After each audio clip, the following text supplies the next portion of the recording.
And now we will be looking into not just the acts of terrorism or talking about terrorism in general, but the ideology behind it. We will be trying to look in depth about the psychology of a terrorist, what compels or drives a person to become an extremist or a terrorist, and we will look at it from a strategy and a human resources perspective. And joining me right now is Dr. Sherif Lotfy, and he's Professor of Strategy and Human Resources. Good afternoon, Doctor. Good afternoon, Rasha. Hi. How are you? Dr. Sherif, terrorism is an act or an action against all odds. It depends on killing. And it's really something that is vicious and against humanity.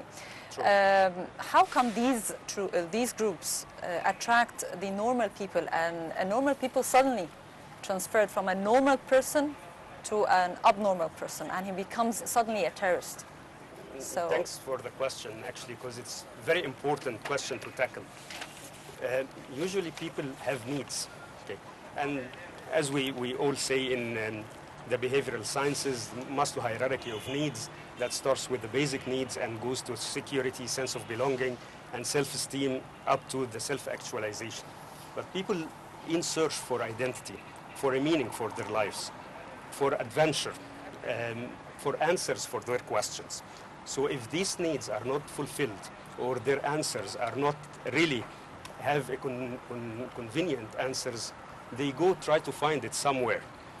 So if some people have some answers or fulfilling their needs, so actually they can easily receive these people and trying to inject their extremism ideology into them in order to fulfill that this will be closer to God, this will be serving the religion, this will be serving a cause or high cause for them. So they can be easily attracted for this direction or from this direction. Now, Doctor, what are the cultural aspects that drives an individual to become an extremist or a terrorist? Okay, let's start by saying that we are all abided by values. Values on several levels. Values on individual levels, it's how we brought up at our home, and even values on our corporate or organizations, and values even on the nation or the country levels. So even when we do consulting to corporates and organizations and try to build or influence their culture, we need to put or set some values. Values like integrity, values like credibility, like honesty. And then we try to inject these concepts in the existing stuff. And one of the roles of the HR is to validate that the newcomers have these values also. And even on the nation's level, we have what we call hierarchy of values. You probably have hierarchy of values that is different than me. And the same thing for Dina. You remember Bill Clinton case with Monica? When he was accused, he was not accused by having a private affair. Okay? He was accused by lying under oath. So as a politician in the States, this could be a shame that you are lying under oath rather than having an internal affair. This is different than in other countries. As a politician, it's not accepted to have an internal affair or a private affair, but lying could be much more tolerating. Yes, thank you for giving me the word. So that doesn't mean that they are good or we are bad. This means that they are different hierarchy of values. And this is what we really need to do, that we need to respect these values, and people need to respect our values. And then when these values are being injected in our culture, things are going much better after that. Don't get me wrong. People are not angels in other countries, nor they are living in utopia. But they're moving in a system. Thank you very much. They are moving in a system, in order. They are respecting the law. And even if you are not in love with the law, because most of the people are not, they fear of the law. They fear of consequences of that. And regarding your question, actually, Rasha, we need actually to, values may be not very much abiding to us, but law will be. So we need to have a system and order as well. Education is the answer for any community in order to be a rightful community. But what's weird that when we were discussing the topic of terrorism, we found that not only the poor people are attracted to terrorism, but also we found that rich people are being also parts of these groups. So I didn't have an answer to this question. Why a rich person who is very well educated and knows what's right and what's wrong, and he should be a normal person, suddenly become a terrorist? Yes, you mentioned two very important keywords, actually. One of them is being rich, and the other keyword is education. Okay, he can be, or someone can be rich, that's normal, but not very well much educated. Because sometimes, I don't want to be harsh, but our education system is not really built on debating, discussing, and understanding the other opinions. They are built on memorizing, and on lots of cases not to discuss it, just as it comes in the curriculum, and you have to go with it. Okay? And then, if you are less educated and less fortunate about knowing the concepts and tools, how to debate and how to think, okay, you will be easily attracted by another one that he is much more educated.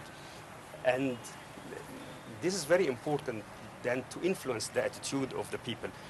People think that attitude is merely a behavior.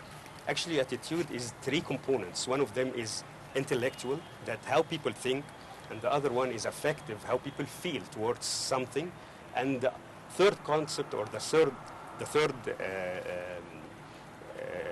component is the behavior. So actually, if you want really to influence someone, you need to go with how he thinks or how he feels. So if I go and tell him that you are going to be closer to a cause, or getting into another higher value, then he can be easily attracted to this. He still can be rich, but have some insecurities, or having an unfulfilled need, so which can be much more influencing than the status he is in. And that's why you may see even some famous people can be easily attracted to the extremism ideology. And this is the point. Keyword is education. And we need to start this from the childhood, in the schools, in mosques, in churches, in clubs, and even in our homes, actually. Is it just education, or even making a creation of an independent individual who can think for himself? Because sometimes what we do, which is part of our culture, is you respect the elderly. So whatever an elderly person will tell you has to be correct. You cannot discuss or negotiate or even contradict. Whatever a sheikh or a priest would tell you, then that has to be the proper thing, because these are men of God. So do you feel that actually, in addition to education, we need to make people think for themselves, or their own selves? This is a very critical question, actually. You remember me with the movie of Adil Imam of Irhabi, when his sheikh told him, don't discuss or don't debate. And this is a really very critical statement, because yes, we need to debate. We need to be educated in order to debate, to discuss, even in religion, in science. And there is nothing to be perceived like it's as it is. And when people tell you, even a sheikh or a religious person, he usually communicates with you as God says that. He doesn't communicate with you, this is my understanding for a verse, or this is my understanding for a certain statement. Okay? So there is a big difference between this is what I understand from the verse, and God says that. God says that. You cannot really debate on that. But on his understanding, there are lots of debating.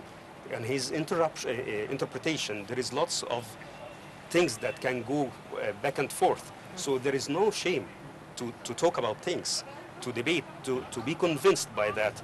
sometimes people don't have answers. Okay? Even scientists, some religious persons, they don't have answers. And the thing is to trace answers, to go with research about the answers. It's not to take it as it is. There is no shame to discuss with elder people.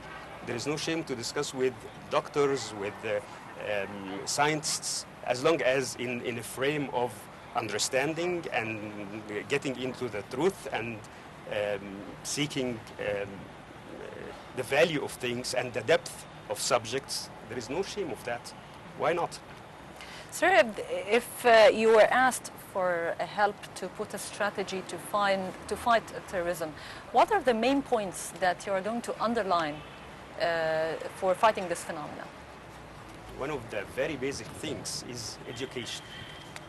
No country can kill the extremism ideology or the killing thinking that some people go for it unless we invest on education. Yesterday, I heard from the news that Theresa May, the Prime Minister of UK, she increased the budget for education in London. So in order to influence the concepts of students and children from the childhood. Okay. So if London goes in this direction, so we need to go in that direction too. So education is very much important. And one of other things, we need to observe the speeches, the hate speeches that may come from many sources, media or some religious persons, some who call themselves religious person. We need to be very close about that. And frankly speaking, there are some initiatives in these directions. Okay, we need them to be completed and continued, so the children from their childhood can be at least influenced and not to be a victim for extremist ideologies. Now, Dr. Lotfy, do you feel that the social media and all these scenes of violence, as well as even sometimes the harsh discourse or posts that those who are against certain governments or even certain groups showing towards each other actually does not help, and it's actually increasing terrorist ideas and increasing violence in this globally, not just in our society? That's very important, Russia, actually. And this is sometimes we inherited even when we were young. You know, even in a play or a game that children play for a basketball or football or even chess game, in order to be a winner, there must be a loser. So there is no shame of being a winner or a loser. Who wins today will lose tomorrow, and we are going into the same circle. The point is, we are not raised up on accepting the other values and the other concepts. In order for my religion to be right, then your religion must be wrong. In order my concepts and principles must be right, so yours must be wrong. So this is very important, that we need to accept. Accept does not mean approve, by the way. Accept means that I'm giving you the right to tell a different concept or a different opinion. Okay? And definitely the social media, by this way that we are observing and we are studying, yes, sometimes increase the violence and increase the harsh of discussions, actually. Now, are you pro or against the idea of censorship of the social media, especially in terms of spreading violent thoughts or extremist thoughts?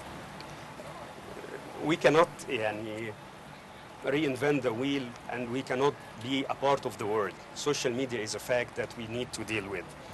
And definitely it's one way that people can express their thoughts and ideas. Okay. Actually, we need to have some groups, and started to be existed, to make some kind of a balance, okay?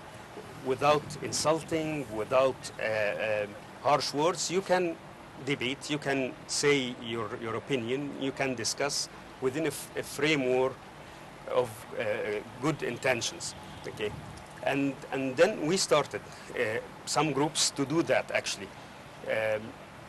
And within our friends and our groups, we started that when someone is trying to be extremist in his thoughts or started to say harsh words, we started to say, hey, look, you are not going into that direction.